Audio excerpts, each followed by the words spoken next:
If you know the story of Exodus in the Bible, most do, then the Red Sea is a story that we're all familiar with. But wait, this one scripture really shows how God's judgment and strategy set things in motion. In Exodus, when the Israelites see that the Egyptians were in pursuit of them in the wilderness, they panic.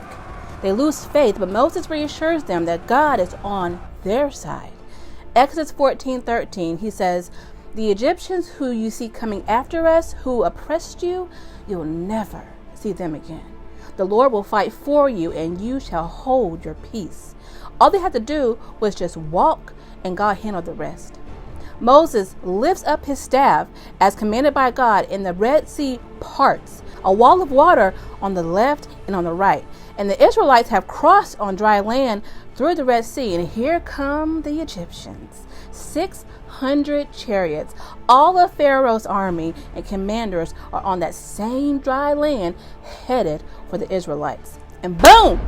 That's exactly where God wanted them. Pharaoh's wicked army who oppressed the Israelites, God's people, for 430 years, and who also carried out Pharaoh's gruesome command to unalive all the baby boys by throwing them into the river. An evil and senseless act because Pharaoh feared how quickly the Israelites were multiplying. And what's one thing that God hates? The shedding of innocent blood. So then God said, "I will harden Pharaoh's heart so that he will pursue them, and I will gain honor over Pharaoh and over all his army, that the Egyptians may know that I am the Lord." So Pharaoh's army is in the midst of the sea, taking advantage of that same dry land, and they're getting it too. Chariots are at full speed after the Israelites, and then judgment.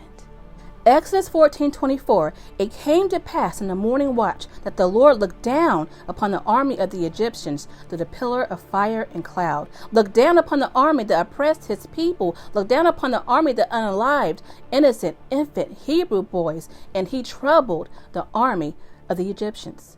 Troubled. Made them feel worried?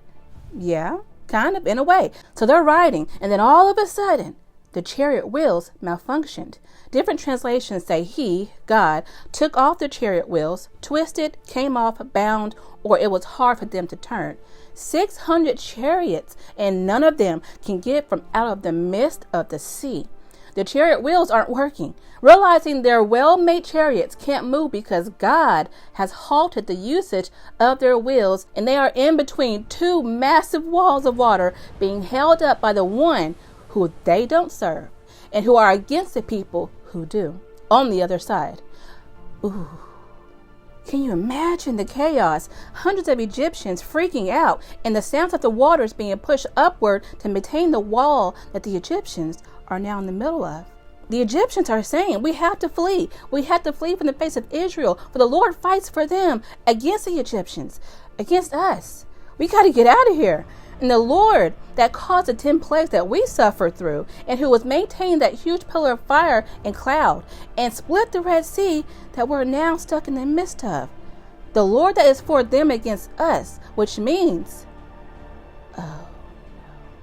and the realization and fear that consumed them as Moses stood on the other side of the sea, stretched out his hand over the sea, and the walls of the water released onto Pharaoh's chariots, horsemen, and all of his army to where there wasn't anyone left. All the Israelites needed to do was to walk, trust God, and follow the prophet God appointed to lead them. All three were necessary for their final escape from the Egyptians. If God is for you, right?